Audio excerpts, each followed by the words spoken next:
Hey guys, so today we are going to be framing's okay now. We're going to be doing a quick little touch on the predictions that I have for the month of April within the Asia region mostly. I'm not going to touch base on specific locations, just general themes, and then I'll be going into a pickup message reading. So the general energy for April feels like readiness. Everyone finally seems to be waking up, getting out of their caves to finally get the work that they've been meaning to do since January now done. And you are rolling out things, the plans that you have set that have been delayed for a super long time in the last 3 months, to put them into action because you feel like you're a little behind time. But you're not, because the astrological year actually starts end of March. That's a sign of Aries. I think one thing to note is to also recognize the fact that the financial year does start around end March-April period. So pick up on the patterns that actually exist. It is so obvious and we're not seeing it, and this is why modalities such as astrology do have validity in the kind of support you can receive with regards to planning, work structure, and overall works of the world and universe. Okay, so don't be closed off to modalities. I speak from a place where I have been, and it's just a lot easier to live life being a bit more open and receptive to such things, metaphysical, new age readings, divination practices, stuff like that. Now, in the next 2 to 3 years, I know you're supposed to touch base on April, but in the next 2 to 3 years, a lot of you are going to find your lifelong partner. Some of you might have thought you found your lifelong partner, but values are misaligned. You have applied for housing together, you have decided to get married, you're making plans towards that. But values are misaligned, and it feels like the values cannot be aligned. You know when I'm speaking to you, or friends around you who are going through that. Don't be so caught up with holding on to that relationship because your partner is just around the corner. It's just not this one. Very clearly so. So let go when you have to. Let go when it's time, okay? A lot of you will start to see either in April issues with regards to values being misaligned in partnerships that you have in your family setting, home setting, with regards to friendships, and also when it comes to romance. And yeah, so generally all areas of your life. Do you have to leave immediately? No, just be very, very sure why it's misaligned and whether or not you can realign. If you can realign or align together, out you go. Don't waste your time. A lot of structures are crumbling down. We are aware of that. They are not serving anyone anymore. So if you feel like, and please make sure you're not speaking from a place of ego where you're like, I've done the best I can. If you really feel like you've spoken up to the best you can without fear of rejection. So if you hate being shut down, you hate being kind of like dismissed, and you stop speaking up, you are not a part of this group. If you've really, really tried your best within the space, being the best version of yourself not based off past experiences, but who you're trying to be in future, not based off your past again. So if you see your parents being a certain way and you're like, I'm not gonna be like that. If you see certain leaders being the way they are and you're like, I'm not gonna be like that, I'm going to be different, you're still living in your past. So get out of your shadows, okay? That's the first thing. Then if you've really tried all the best you can, not from this place of ego and without having worked through your issues, you're fine, go. If you haven't worked on all this shit and you have trauma that you haven't worked on, by the way, there's no such thing as being 100% healed, okay? That is nonsensical. You just get better at managing your triggers and emotions. If you haven't worked on your healing, you are going to feel a whole chunk of it start to build up towards the end of April. And moving into May and June, if you don't learn to take time off to recalibrate and figure yourself out as an individual, figure out why your trauma is still bugging you, think and understand why you are not the person you wish to be, you are going to experience burnout in the next 2 to 3 years, and I cannot stress this enough. And I can already feel 80% of the population going through that shit.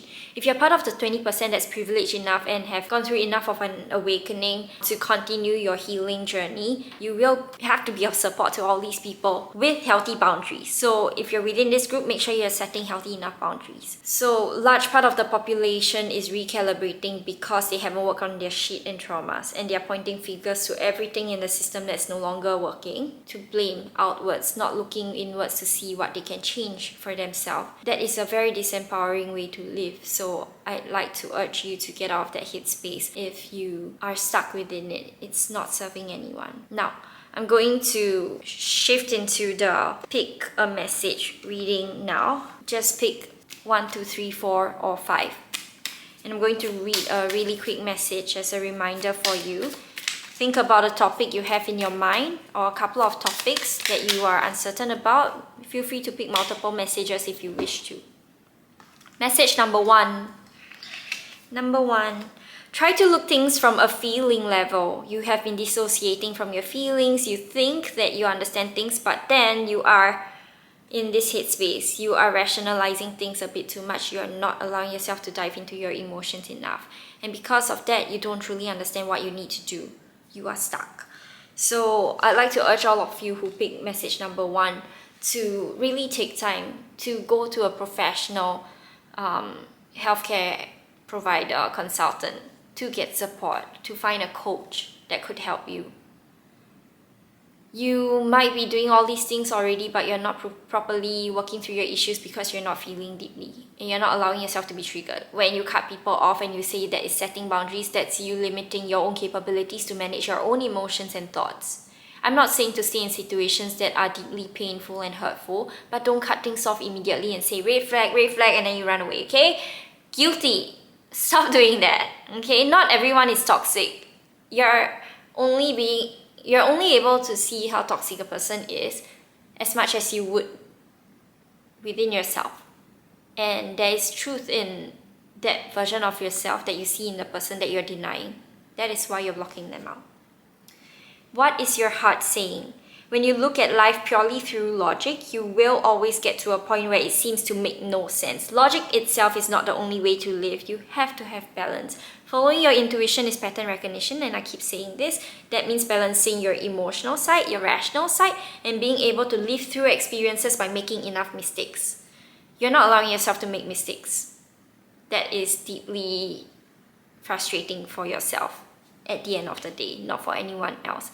You are blocking yourself from a lot of things, so stop repeating these patterns.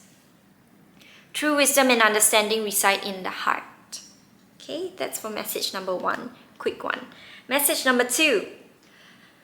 Love overcomes all obstacle. How are you able to love yourself? How are you not allowing yourself to seek validation from love in exploring relationships with others? How are you allowing yourself to see love in others in the way they show up, even if it's deeply uncomfortable and painful or triggering for you?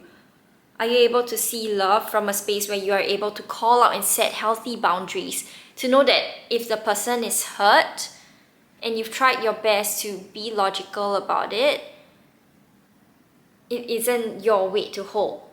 And it's very disempowering to hold the emotion of another person. That is not your weight to hold. Let it go. Deal with your own shit, okay? Don't try and help protect everyone else. That's not your job unless you have everything else figured out in your life. When you're thinking about helping other people, it is only because you're avoiding your own issues. Work on your shit, okay? A change in attitude is all it takes to turn things around. Trust in love's power.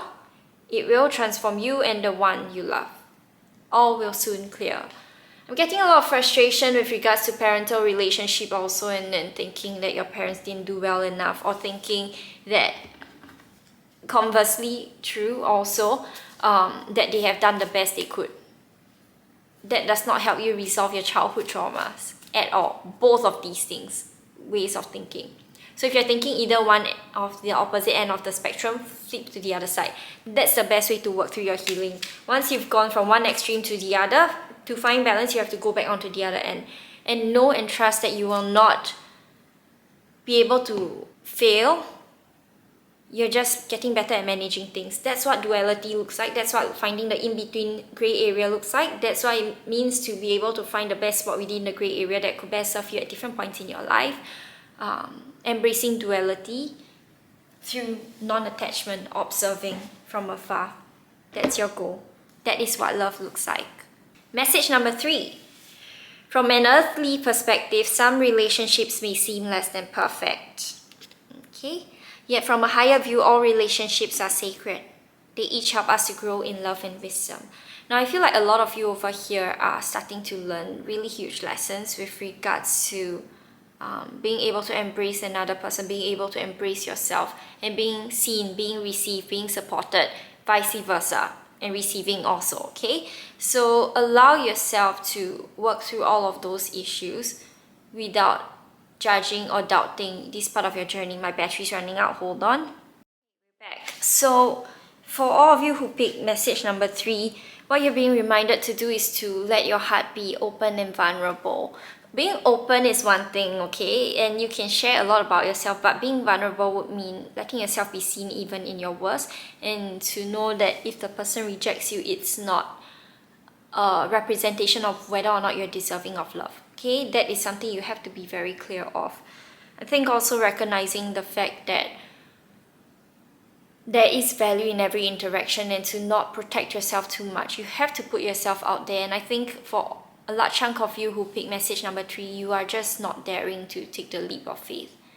And you're worried that you let yourself down, that you make the wrong choice. But if you keep being stuck in this space and you don't let yourself move forward and you live comfortably, you're only bringing yourself more discomfort. I feel like a lot of you in message number 3 have figured out what it looks like to live life, but now you're figuring out what it looks like to thrive. And that takes practice. So please practice by putting yourself out there, witnessing your triggers, knowing that you can manage your triggers, and knowing that you know how to express healthy enough boundaries. You don't have to cut people off. They can be around you close enough, but you don't have to interact as actively.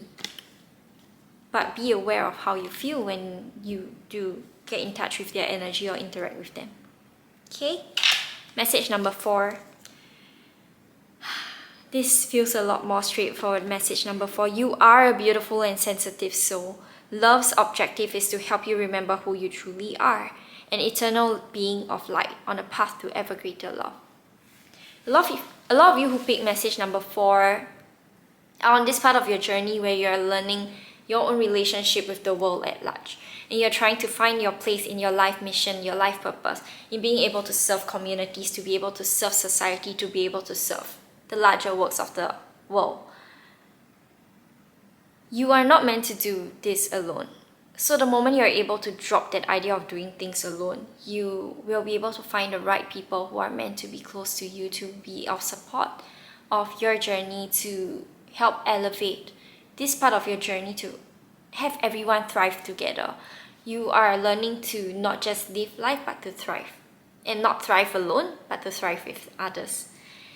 And the more you keep quiet with regards to your thoughts and feelings, the more you feel like you're gonna explode. So I feel like a lot of you who pick message number 4 have received enough. Please get the fuck out there to share your work. Okay? You need to share your magic, and you need to share your wisdom. And you're not the wisest, yes, but don't downplay your power. Because when you do that, you are essentially stealing from other people opportunities for growth. And that would mean, I think, a lot of you, message number 4, are playing the role of the black sheep in your family, in your social groups, and you might lose friends along the way, but it is very, very normal for you to be on this part of your journey. A lot of you who pick message number 4 are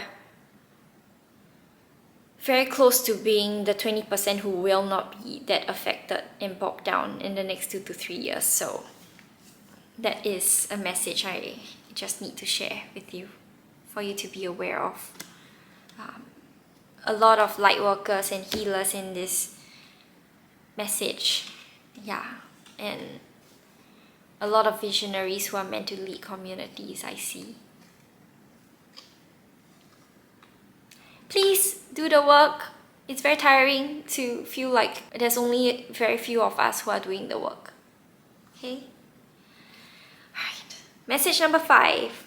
Have you lost sight of what is important? Remember when life was simpler and the world seemed like a giant playground just waiting to be explored.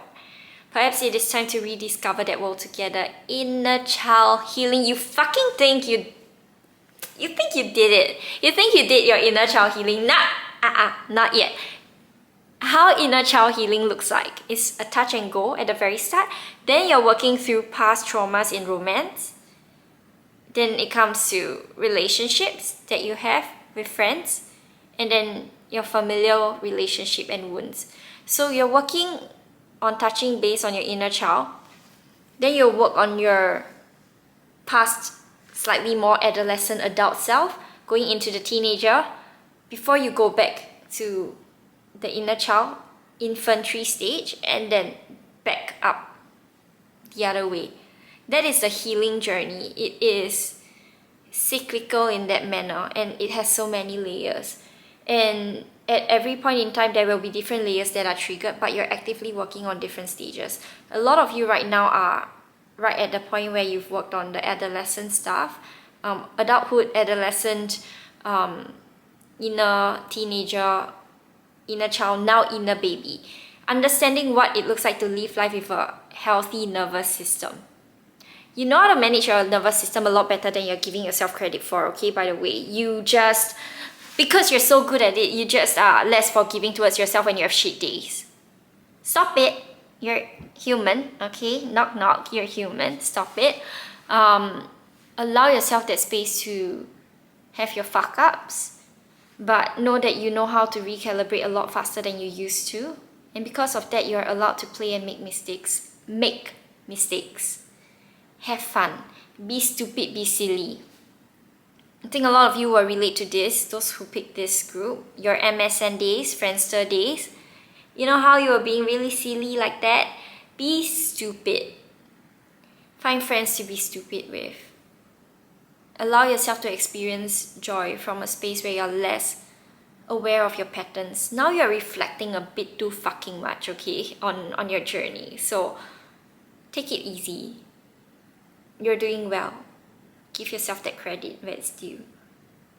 Have fun. Not everything is that serious. You're gonna die. There's incarnation. There's so much more. Why are you stressing over this? Please, stop it. Okay? So, that's what I have for you.